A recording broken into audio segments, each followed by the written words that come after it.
Welcome everyone to Discrimination Intensified, Equity in the Time of COVID-19, an interprofessional discussion. My name is Bryan Pilkington, and I teach at Seton Hall University's IHS campus in the School of Health and Medical Sciences, the College of Nursing, the Department of Philosophy, and also in the medical school. Thank you to those of us who have joined last week and to our panelists from last week, Emma Wansel, Tade Ayane, Ana Campoverde, and a special thanks to Nancy Berlinger of the Hastings Center. For those of you joining us for the first time, each week we take up ethical questions that have arisen or intensified due to COVID-19. We've addressed balancing safety and duties to care, when to reopen the country, how to exercise ethically, maternal fetal health, and impact of COVID on vulnerable populations.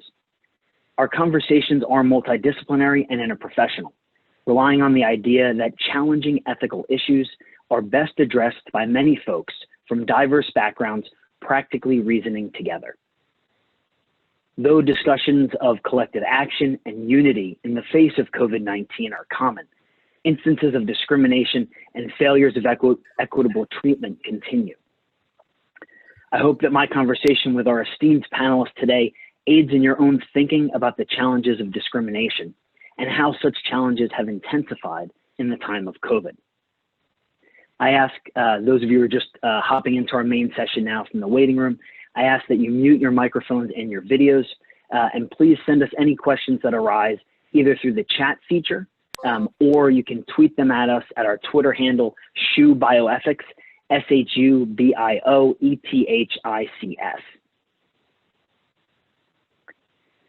I'm very happy to introduce our first panelist, Dr. Sampson Davis.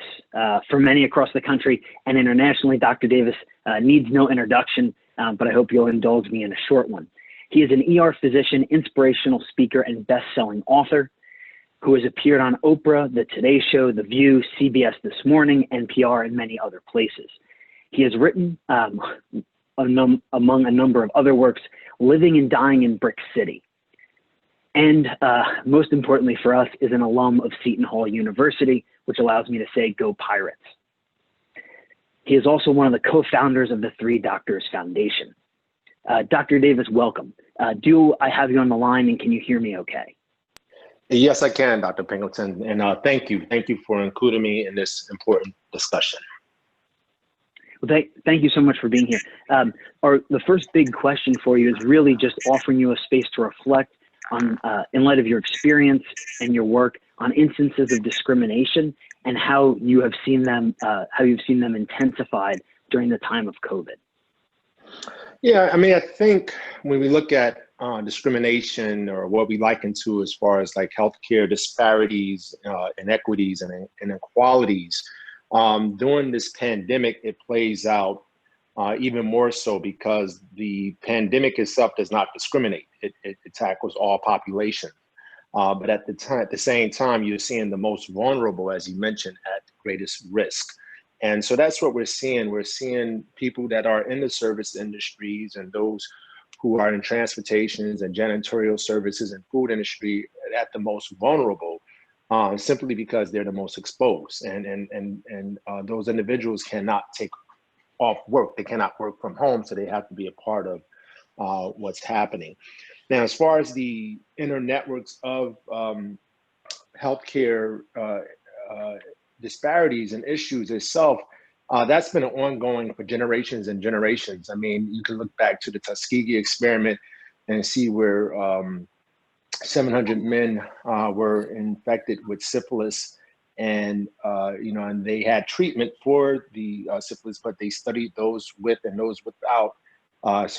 400 men had syphilis and 200 were not with syphilis, but they compared the two to see the transitions and the development of what would happen with syphilis on the body, the neurology, the neural systems, and as well as you can look at Henrietta Lacks and how her cervical cancer cells were used for HPV treatment and understanding HPV and leukemia and influenza and Parkinson's.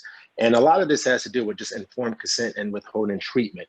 But healthcare, again, the discrimination is something that we see.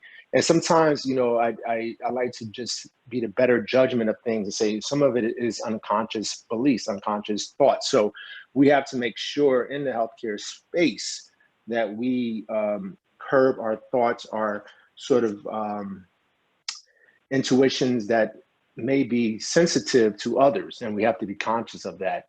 And that's important. Throughout my career, I have seen different patients treated differently. And I have experienced that on both sides as a healthcare provider with colleagues, as well as with my family members. Having an ear to the healthcare industry, I am able to understand the inner workings of healthcare and have a sort of perception or window into the system and understand certain things. So I'm able to ask questions and sort of address things if it comes across in a way that I don't feel is appropriate.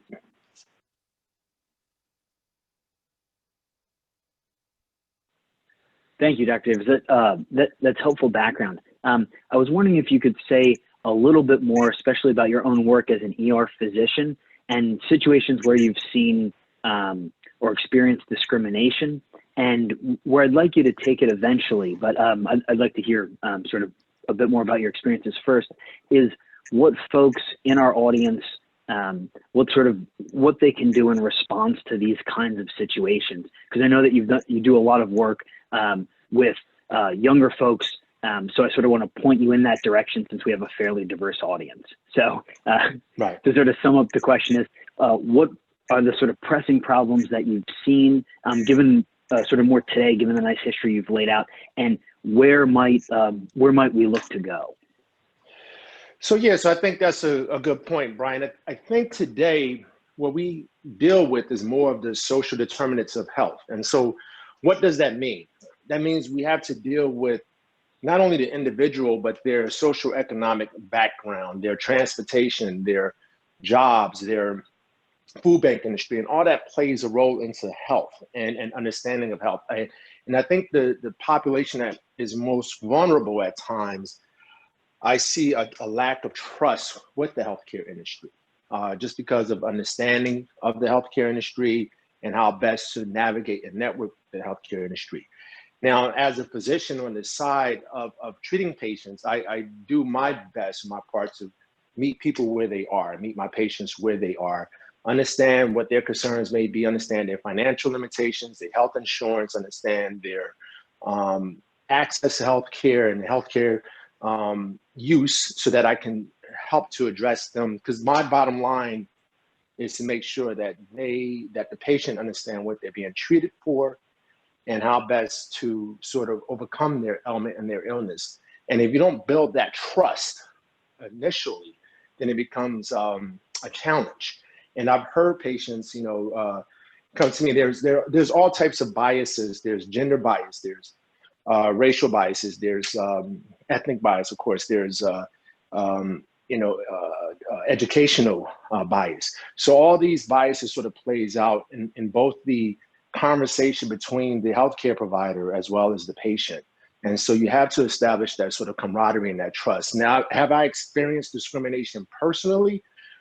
I mean, it's difficult to say because I have such a high threshold. My philosophy is I had to get to where I need to go.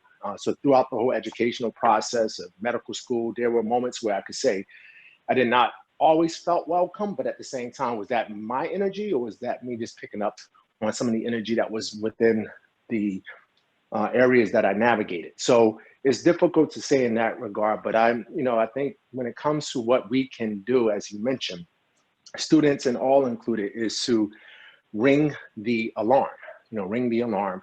There's no one silver bullet, but we in society have to be vocal. We have to be the voice for those who are not heard as loudly. And those that are in positions of power, we have to make sure that we are making sure that we are casting the net as wide as possible to make sure that we are sensitive to individuals, to their families, and what they go through. Years ago, before my father passed away, he was battling prostate cancer.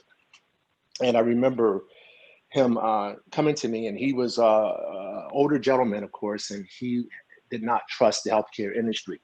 But since I was a conduit to his treatment, he went forward with the treatment for prostate cancer and felt safe in that regard. And I believe that is the bottom line. Feeling safe and feeling like you can trust the industry is very important. So we on the other side of the healthcare, we have to make sure that we create that relationship with patients and their families so they can know that they're being heard, they're being understood, and more importantly, they're being informed as to what their situations are and how best to overcome it. And I think that's where kind of the rubber meets the road. So when for the students listening in, it's being vocal, it's having a presence, is ringing the alarm or sounding the alarm when you see any sort of discrimination or any unjust happening. And it's making sure that as we move forward in society, as we overcome coronavirus and we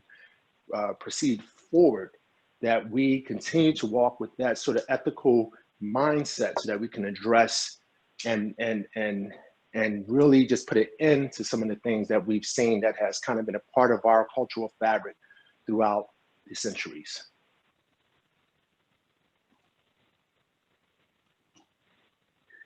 Thank you, Dr. Davis. That's helpful. And I'm especially appreciative of the suggestions for the students. So I know we have a number of students from our College of Nursing, from our School of Health and Medical Sciences, and also from the Hackensack Meridian School of Medicine on the line. And I think you've spoken very helpfully toward the importance of trust, both for clinicians and future clinicians on the line, but also for folks like me who are not clinicians and don't have a clinical background. I wonder, just in a few sentences, stepping away from those who are actually part of the healthcare system, if you'd have any suggestions, and before we turn to our next panelist, for those of us who don't have clinical backgrounds but have seen instances of discrimination, is there anything in particular that you would recommend, or do you think ring the alarm, which is a very nice phrase, sort of applies across the board? Yeah, I feel with that, it does cover the gamut. It's just doing the right things by people. It's performing correctly. And this conversation is uncomfortable. I mean, it's a very uncomfortable conversation that many of us often don't want to have. So I commend you for bringing this to light. But I think it's like what coronavirus has done is ripped the Band-Aid off of health. And so you can see this virus, which doesn't have any specific target, you can see where it has caused the most havoc and has reached the most turmoil in certain communities, and especially the most densely populated and the most vulnerable, as mentioned. But I think when it comes to all industry, whether it's healthcare, education, journalism, business, whatever it may be, it's just doing right by your fellow person. But it's also having the intuition to stop and pause and ask yourself, am I doing something that could offend someone else? Am I doing all to welcome someone within my circle? You know, again, like I said, I didn't feel that discrimination in medical school, but at times I felt like I did not belong. Again, that's probably a combination of my energy and the people I was around, who knows? But at the same time, it's like us just being mindful of sort of this ethical and just practicing your best sort of humanity skills as possible. And that's regardless of which discipline you're a part of. Thank you, Dr. Davis. And with that sort of nice note on unity and the importance of coming together, I want to turn to our next panelist. Our next panelist is Lynette Martins, who has a background in law. She's a legal scholar, and she is the American Society for Bioethics and Humanities Law and Bioethics Affinity Group co-chair. Lynette, do I have you on the line, and can you hear me okay? Hi, Bryan. Nice to be with you. Can you hear me? Yes, yeah, loud and clear. Thanks so much for taking the time. I know you have a busy schedule. You've been doing work recently and thinking about the impact of COVID, in particular, some ethical concerns associated with the impact of COVID on a variety of vulnerable populations. And I know you've been thinking in particular about how it's affected children, and then how its effect on children have affected their mothers, and especially women of color. So I was wondering if you could speak sort of generally to that, and in particular, how it's affected those you've been thinking about. Yeah, sure, absolutely. It's a pleasure to be with you all today. Thank you so much for having us, and actually for providing this forum for us to be able to discuss these very crucial ethical issues affecting us all today.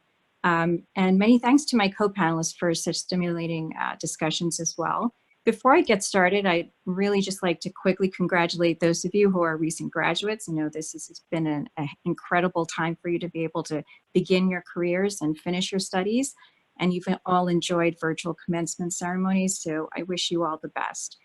As Professor Pilkington described, I'll be delving into the disproportionate impact that COVID-19 has had on women and children. I'd like to say that this is an incredibly dense subject, and I could honestly just talk about any number of subjects within this larger domain. But in the interest of time, I'm going to shine a light on the areas I believe that warrant our most immediate attention, and perhaps provide you all with a lens to think through some of the more nuanced topics as we move through this crisis. I'd like to echo some of the broader themes from prior panelists, really also mentioned by Dr. Sampson, that we can really appreciate from a health policy perspective that COVID-19 is exacerbating some of the pre-existing health inequities that predated COVID-19 and are adding layers of complexity to already complex health issues. Some health concerns regarding women and children, while not new, are certainly being shaped in ways that, as we shall see, pit them on opposing sides of the equation rather than on the same side as we are maybe used to seeing historically. And if we can hearken back to the early days of this pandemic, we certainly believed that based on the data we were receiving, that the populations being afflicted were skewing older. And as a result, we seem to think of children as being in a safe group, if you will, or as being more vectors of transmission, and certainly not as vulnerable as older individuals. However, as we learn more about the disease of COVID-19 and how it manifests, we're certainly, both domestically and globally, there are reports of clusters of the Kawasaki-like syndrome or multi-system inflammatory syndrome presenting in children. And while these syndromes are considered rare at this time, the symptoms are grueling, and sadly, a few children have actually not survived. I think this brings up some important questions and perhaps an ethical obligation to reassess any policy recommendations in the best interest of children. I think it requires us to recalibrate our considerations of safety, how we're defining that, how we are considering what amount of risk we're willing to take on, especially when we think about multi-generational families and comorbidities that are quite prevalent in certain populations. And through all of this, I think in the broader question, it really comes to head in when we're thinking about reopening, especially for summer camps, things like schools, daycares. I mean, we really have to assess this new data as we think about our determinations on how best to proceed. Now, importantly, how does this affect women? First, it's really necessary to appreciate that the data on the disease itself suggests that men are more seriously impacted than women. However, women tend to be more affected by the economic impacts of COVID-19. And let's think about why that may be the case. We can really think about this crisis affecting women in two main categories, right? Those who are considered essential workers and must absolutely go to work, and those who cannot work due to job loss. As Dr. Sampson mentioned, there are some workers that have been put out of jobs. If you think about the restaurant industry, for instance, 2/3 or an estimated 2/3 of restaurant workers are women, and with more customers tending to eat takeout versus dining in, their jobs certainly are now in peril. There's plenty of studies to suggest that women of color evidently tend to work outside of the home more than their counterparts. And when there are school closures or less alternatives for children, childcare, there's a marked gender disparity in the distribution of how and who cares for the child or children. So if you think about the way that happens, women tend to, are actually 10 times more likely than men to stay home with their children when they're sick. There are 5 times as many single mothers as there are single fathers, which means they are caring for their children often alone, limiting their ability to perhaps extend their revenue streams with increased employment opportunities. There's increased prevalence of domestic violence towards women during this extended period of quarantine. Ensuring financial independence becomes then a vehicle for recovery and certainly less reliance on an abusive partner for survival. So here we have a dilemma, and I'm thinking about this in terms of more contemporary considerations of should states reopen, should schools reopen, and the phases of those considerations that we're moving through right now. And we're currently we have this sort of a dilemma that we need to think through, in which children may be considered as an economic liability, and in which case women are also the ones bearing the brunt of it. So on the one hand, you have children at risk for potentially developing this Kawasaki-like illness if exposed to COVID-19, albeit a rare occurrence. The risk certainly exists if we resume normal activities. But if we do not reopen, mothers will be at risk for varying dire circumstances, and this is more pronounced in women of color as well. So how can we best address this issue at hand? History can be instructive in this regard, and we only have to look to a few years ago during the other public health crises such as Ebola and H1N1 outbreaks to recall that women were disproportionately affected in those crises as well. And public health responses really should accommodate this knowledge. We can look to countries such as Sierra Leone where women perished from lack of obstetrical resources due to the redistribution of resources from that area. So I think public health measures really need to ensure that preparation for crises don't lead to increase in already high maternal mortality rates, which are pronounced for women of color. In fact, we must continue to address this high maternal mortality rate, especially as it affects women of color. I think historically we focused on vehicles such as minimum wages, the gender pay gap, and increasing on-the-job training. All of these are still crucial aspects of policy, and reinvigorated efforts must continue to forge ahead. Incremental levers, though, will need to build on our path-dependent healthcare system, finding the fragmented areas of care in order to increase access that is so in need at this point. Perhaps states will reconsider their requirements for Medicaid. The recent CARES Act is a start. Providing a safety net for an extended period of time should be considered, certainly as the unemployment numbers swell. And I think what is really clear, as many of your panelists have also suggested, is that there is no easy answer, but it also, perhaps in this case, is not binary. One must not perish at the behest of the other. And what is becoming more apparent, or else it should be, is really the need for this economic security and these broad measures in the form of health insurance coverage, paid sick or family leave, all which would benefit the actors involved. I can speak to some of other parts of globally, like in the UK, they have deployed workers to check in on those women with a history of domestic violence. And there's financial security for mothers. Policymakers will be able to pragmatically recommend the best path forward regarding reopenings. And I'm encouraged to know that there are steps in the right direction. Perhaps maybe it's time for us to embrace this path forward, one that leaves no woman or child behind, certainly doesn't sacrifice one for the other, as we consider the best path forward. And we should recognize really the importance of caring for children and the mothers who certainly risk their lives for them in the process.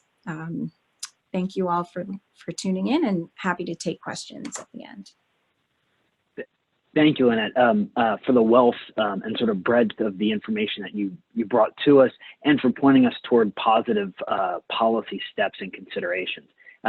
There's also a good point to remind everyone, we will take questions at the end. If you're just jumping on, please do mute your mute your microphones. And you can send those questions through the chat feature, or you can tweet them at us at Shoe Bioethics. Both what Lynette has raised and what Sampson raised in the beginning, sort of pointing us towards social determinants of health and other sort of broader considerations connected with healthcare, allows for a very helpful segue to our next panelist, Dr. David Kuntz, who is the Associate Dean of Diversity and Equity at the Hackensack Meridian School of Medicine at Seton Hall University. It's nice to be able to teach at Seton Hall. Go Pirates again. And since Lynette was just on and I failed to mention her work at UPenn, I think we should say go Quakers as well. One of the very nice things about teaching at Seton Hall, especially working in medical school, is that much of the curriculum is geared toward addressing social determinants of health. So with that, Dr. Kuntz, do I have you on the line? You do, Byron. Can you hear me? Yes, loud and clear. Thanks so much for joining us. And I want to open sort of the big question again to you is any experiences that you can share with us, how you, both in your role at the School of Medicine and broadly in your practice, have seen discrimination intensified in the time of COVID, and what we might do about it. So I think there, unfortunately, are a lot of examples of discrimination. So in addition to my role at the medical school, I'm a practicing internist at Jersey Shore University Medical Center. So I was taking care of patients in the second week of April, and as we were peaking with COVID. And unfortunately, you know, in the midst of trying to deal with the medical issues, there are some very unfortunate examples of, you know, targeting Asian Americans, for example. The language that we know has been used by some in our country of the Wuhan virus and has kind of exacerbated that issue. We've learned a lot, as the previous speakers have mentioned, about social determinants and how this disease has disproportionately impacted African Americans. And there has even been some in the media and the government who have kind of placed the blame on the victim and said, you know, if this group took better care of themselves, we may not have that problem. And I think it's incumbent upon all of us to understand that we all want to be healthy, that we all want to be free from contracting this virus, and this blaming the victim strategy or somehow tethering the virus to a particular racial or ethnic group is just unfortunately adding fuel to the fire at a very difficult time. Thank you very much, Dr. Kuntz.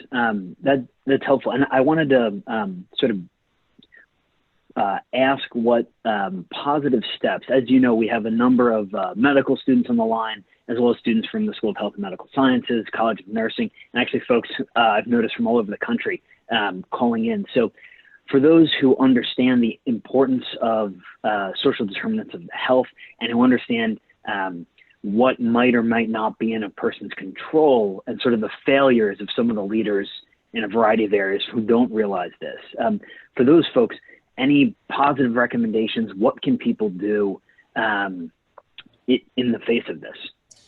I think there is, if nothing else, we have, I think as Dr. Davis pointed out, we've pulled the Band-Aid off of social determinants.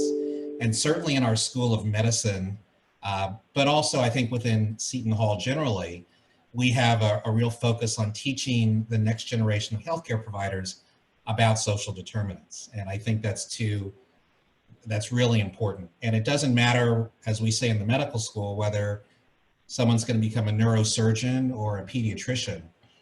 We want them to understand social determinants. And so if we step back and just look and ask ourselves, why are African Americans, for example, in the context of social determinants, so much more likely to contract and become very sick with COVID-19? As already has been mentioned, they're more likely to be frontline workers or essential workers, lower income jobs, working two jobs, working in high risk environments. There is Unfortunately, discrimination in healthcare, it's still sad to say that in 2020, and it's both conscious and unconscious. And we teach this really within the first several months in the medical school. We challenge, and it can be an uncomfortable discussion, but we challenge our medical students to think about their own biases and the realization that we all have biases, and this can impact how we care for patients. This is contributing to the epidemic in African American communities. And then finally, chronic diseases. And if you grow up in a low income environment close to sources of air pollution, using one example, that air pollution is more likely to impact your health and give you chronic disease. If you're more likely to be a low income baby because your mother didn't have access to high quality nutrition, that will put you at risk for chronic diseases later in life.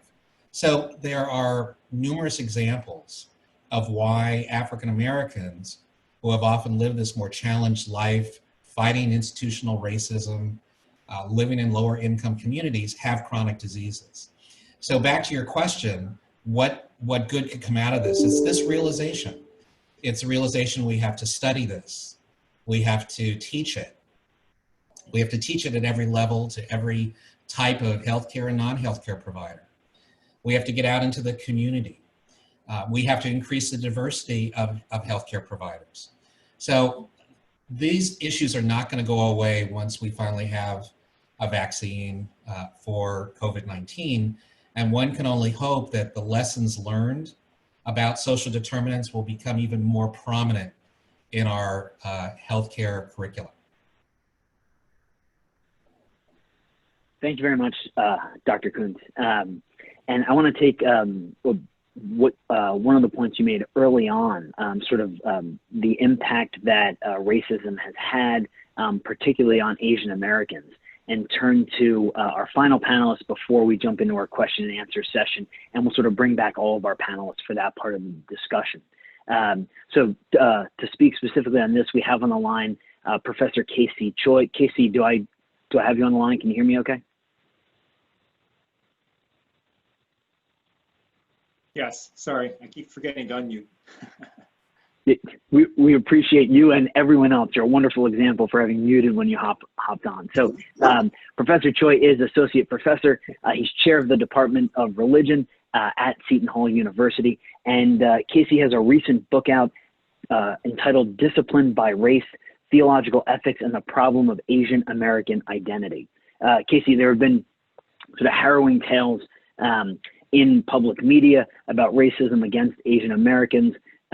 Dr. Kuntz pointed to some unfortunate language which has been used at a variety of levels of political leadership and elsewhere. I was wondering if you could speak to this and help us understand what's going on. So let me just start with some a broad overview of what's been happening to the Asian American community. And so let me just first draw your attention to some statistics that have been compiled by this organization called Stop Asian American Pacific Islander Hate Reporting Center. It was created by the Asian Pacific Policy and Planning Center. And as of mid-May, actually as of last week, they have received over 1,700 self-reported incidents of anti-Asian discrimination, harassment, hate crimes. Now, of these incidences, I just want to highlight a few. There's one, and these many of you may have heard from popular media, but maybe you haven't. In Midland, Texas, a family, Asian American family shopping in Sam's Club in Midland, Texas. They were victims of a stabbing. A number of them, I think, are still recovering from that stabbing incident. In New York, not too long ago, there was an Asian American woman who was assaulted by a number of people on a bus in the Bronx, and she was hospitalized because of that incident. There was another incident in mid-April in Brooklyn, where a woman was ambushed by a person waiting for her to come out of her row house. As she was coming out of her row house to put her garbage in the garbage cans in front of her house, she was the victim of an acid attack, burning a good part of her face and her body. There are a number of stories that I can tell. I'm sure there are a number of stories that other Asian Americans can tell as well. And the reason why I highlight these is to underscore the brutality of the kinds of racist incidences that Asian Americans have experienced with the start of COVID-19 here, particularly in the United States. And what's remarkable to me, well, maybe not remarkable, but at least it's worth pointing out. What's worth pointing out is even though these incidences are taking place, there is a relative undercoverage, as far as I'm concerned, a relative undercoverage of these incidences, of these hate crimes, physical assaults against Asian Americans. And not only an undercoverage of it, what I'm finding is a relative surprise by the general American public that Asian Americans are subject to such racist attacks. And what this tells me is that this relative surprise among the general public, what this tells me is that the kinds of tropes that have been often rendered or leveled against Asian Americans, they are alive and well and have performed a powerful job in essence covering up or masking the genuine realities that Asian Americans face on a daily basis. So just to give you a quick example, and I know time is running out here, there's been some talk, or there's been actually a lot of talk about the model minority trope, but I think the fact that there are so many incidences that are not being covered, that there is a relative surprise within the American public that Asian Americans are being physically assaulted, being blamed for COVID-19, I think in many respects underscores the success of the model minority trope that has been placed on Asian Americans. This idea that Asian Americans, because of their apparent socioeconomic affluence, their educational attainments, are part of the mainstream American society, in some instances often just referred to as the new white person. The success of that model minority trope in masking the kinds of realities, particularly racist realities that Asian Americans deal with on a regular basis. Now, I bring all of this up because I have two primary concerns when it comes directly to medical care, to healthcare. And the first concern has to do with the fact that I think the kind of narrative that is being given a lot of publicity, that Asian Americans are the perpetrators of this. It's a ridiculous narrative, but that Asian Americans are somehow the perpetrators of our present COVID-19 predicament is not giving due attention to the fact that Asian Americans, like every other American, are victims of this disease. Again, I've been focusing a lot on the kinds of statistics that are emerging out of the New York City, New York area, but if you look at some of the recent mapping that's been completed in terms of what parts of New York City in particular have been affected more so than others with respect to COVID-19, you'll see that Asian American communities or communities in New York City that are heavy Asian American populations are being afflicted by the disease as much as other communities that are populated by Black, brown, and white persons. And I'm talking here, if you look at some of the recent maps, Flushing, New York, Lower Manhattan, Sunset Park, Brooklyn. So my concern here is that Asian Americans, the state of our health with respect to COVID-19 is not getting enough attention because of this relative marginalization of Asian American life.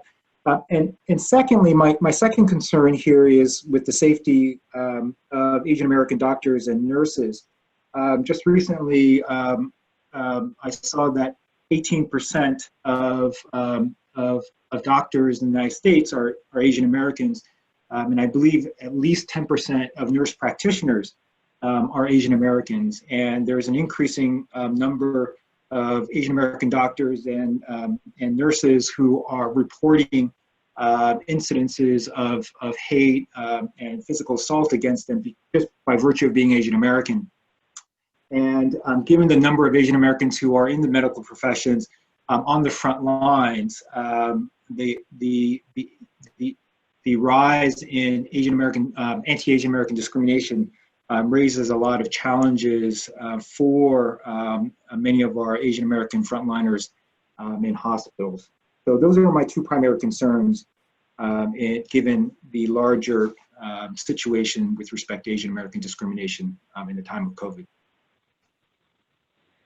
Thank you, Casey. Very helpful reflections for folks and for us trying to think through this. I want to get back to you in a moment and sort of to mine your theological knowledge, because as a professor of theological ethics, I'm curious, sort of in a forward-looking way, how resources from religion, religious rights, religious practices might inform a positive response. But before I do that, I wanted to turn back to our very first panelist, Dr. Davis. So Dr. Davis has recently written a new book called The Stuff. And I was curious, Dr. Davis, in light of what you've done and what you've said in The Stuff about unlocking power to overcome challenges, soar, and succeed. I mean, this, for those of us interested in your work, this fits your sort of narrative of unity. And I was curious, in light of that, in light of what you've written in The Stuff, if you might sort of comment on where we may go forward, especially in light of some of the questions that are coming in about public health concerns broadly. Yeah, I think that's a great question, Brian. I think with the project, The Stuff that I co-authored with Charlie Jeter, which is Derek Jeter's sister, the Yankee great. But we wanted to see what were these elements that we all possess, these human qualities that we all have individually to overcome and outpower our challenges and our issues that are personal and that are outside of us individually. And so we interviewed people throughout the country, everyone from all walks of life who had challenges. One individual was burned over 90% of his body and given a given a 107%, greater than 100% mortality rate. Another individual daughter was born with Sanfilippo syndrome, which is a autoimmune disease, which takes away, the kind of layman way of thinking of it is like Alzheimer's for the young, and how they did genetic testing and found a way to treat their daughter and other youth with Sanfilippo syndrome. So as we go forward, the question we have to ask ourselves individually and collectively, are we doing the best by those in our community and in our walks of life? And that's what it comes through. And that's what The Stuff is all about. And we, with this project, talking to so many great people, we realized that there were like 11 core elements that we possess. And oftentimes we feel like we may have to go out and do research and find these sort of circumstances within ourselves to overpower situations, but we have it already. And with this stuff, we call it the stuff because it's just unveiling the stuff within us. So it's working together as a team. It's having healthy dialogue. It's leaping or taking a leap of faith into whatever your pursuit may be. And it's also, again, I consider this journey throughout life as driving down any sort of road. There's going to be stoplights and there's going to be yield signs and stop signs. And you have to sort of check and always check in with yourself and asking yourself, am I doing right by my fellow person? And I think that's a very global term, but at the same time, it's structured to each person out there, especially our students as they take the reins and come into society as leaders in the industries. We look for them to just have a fair understanding of all that is involved with their discipline to make sure that you're doing the best thing by each individual who may walk across your sort of company or your hospital or your school. You're just making sure that you are doing right by each person. Thank you, Dr. Davis. We're required, just for equality, whenever the Yankees are mentioned, to mention the great New York Mets. So hopefully a future book might be co-authored with one of the Mets. But on a serious note, I commend the stuff to everyone who's in our audience, and it very nicely connects up with some of the broader philosophical literature on virtue. And that'll get me on a tangent. So I want to turn to some of our questioners, and actually this sends us back very helpfully to Professor Choi. So we have a question from Forrest Pritchard. Reverend Pritchard, thanks for joining us. And he's asked whether Asian Americans should form coalitions with African Americans for social justice going forward. So I'm going to direct that first to Professor Choi, but then if any of our panelists would like to pick it up, we'll go that way. So Casey, did you hear the question all right, and do you have a response? Yes, I heard the question, and that's a really good question, and it's a hard question because it raises a lot of really, really difficult issues in terms of African American, Asian American interracial relations and so forth. I mean, my immediate answer is, of course, yes. But one of the questions that we need to ask, though, is before we can figure out how to form coalitions, interracial coalitions, durable and effective interracial coalitions, networks of solidarity. One of the questions that we need to ask is, why have Asian Americans, now I'm going to say this in broad strokes, and there's always a great deal of liability in making broad stroke statements, but this is for the sake of trying to get at the heart of the issues. Why have Asian Americans been reluctant to speak out in favor of social justice questions with respect to African Americans? On the flip side, why have African Americans been somewhat reticent to speak on behalf of Asian Americans with respect to questions of social justice?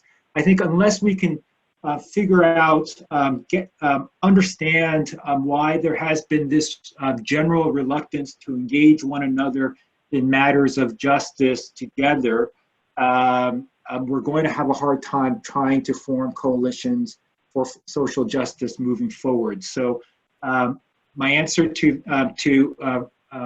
Reverend Forrest is, Reverend Pritchett is yes, we need to form coalitions, but we need to figure out why we have been reluctant to form coalitions, durable coalitions to begin with before we can get there.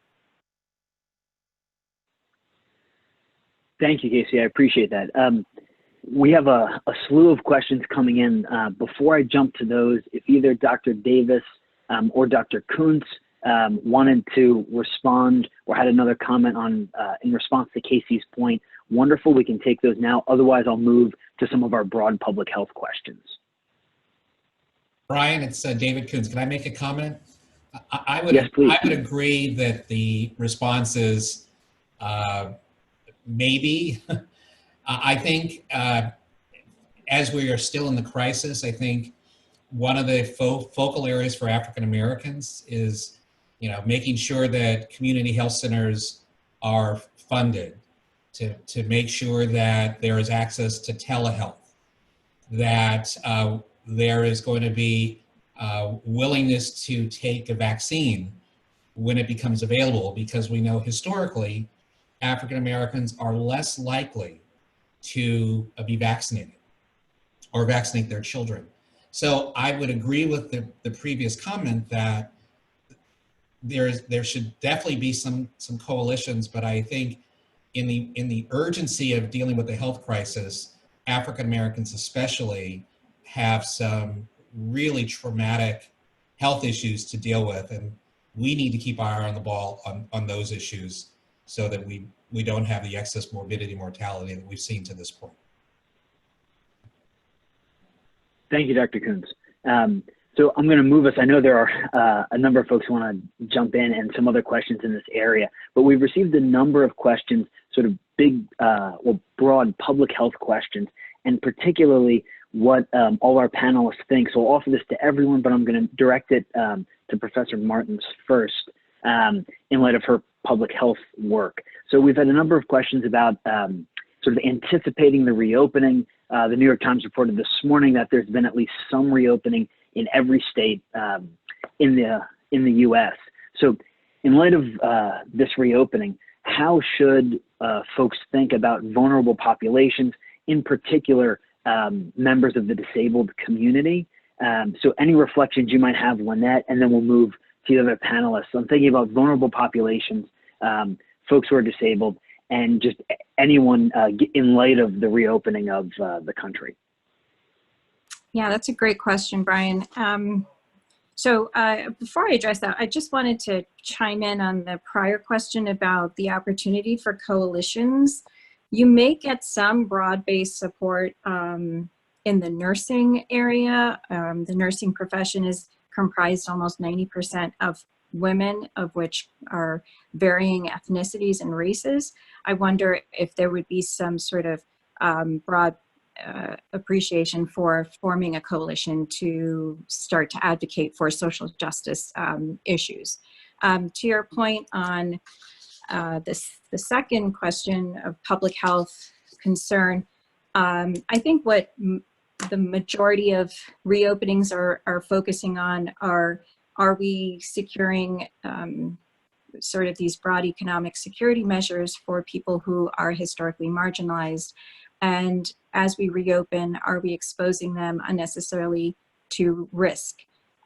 Providing safe environments for them to be able to continue would also be considerations that I think would need to be in their recalibration and assessments as we start to reopen.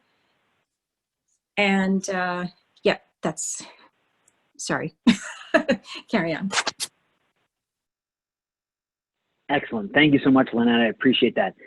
We still have more questions coming in. We have things coming in on Twitter as well. But as we're wrapping up the amount of time we have today, I just wanted to turn to each panelist just for a moment for a sentence or two, important takeaways for members of our audience who have seen discrimination. They understand, given your helpful comments, structural racism. They understand the history here as much as they can given our conversation. A line or two about what can be done moving forward, or how would you sum up sort of your comments for everyone, just a quick takeaway. So I'll go through our order. I'll start with Dr. Davis and then just work through. So Dr. Davis, any takeaways for our audience today? Yeah, I think the word that comes to mind is mindfulness. And I mean, that's a very broad term, but there are so many, as we get into detail, there are so many specific layers that it's tough to sort of say one glove fits all. But if we remain mindful of what we're doing in our position, especially our position of power, then we can be inclusive instead of exclusive. And that's for all sort of walks of life. And I think that's what the bottom line is, that we want to reach that point where we're doing the best we can by each other. Excellent. Thank you. Lynette, back to you. Any final word for our audience? Yeah, I think that we should be able to think through some of these concerns in an ethical framework, and as well as we start to think through some of the health policy and economic impacts as well. And as we continue to consider those, I would encourage us to have these sort of best interest considerations, especially for marginalized populations and indeed for children and women of color. Thank you. Dr. Kuntz, any final words, any final takeaways for the audience? Thank you again for the opportunity to be part of this, this panel. I think this is a great example of an important takeaway, getting individuals with different backgrounds talking about these issues. They're trying to find a silver lining is we can have these types of communities and conversations, different backgrounds, different expertise, different experiences. And we'll find that there is more that we are similar than we are different. And sometimes it's hard to turn off the noise on the evening news and the partisanship. But I think when we tell these stories about our patients and our experiences, that will go a long way to having us think differently going into the future. Thank you. Casey, any final takeaway comments for our audience?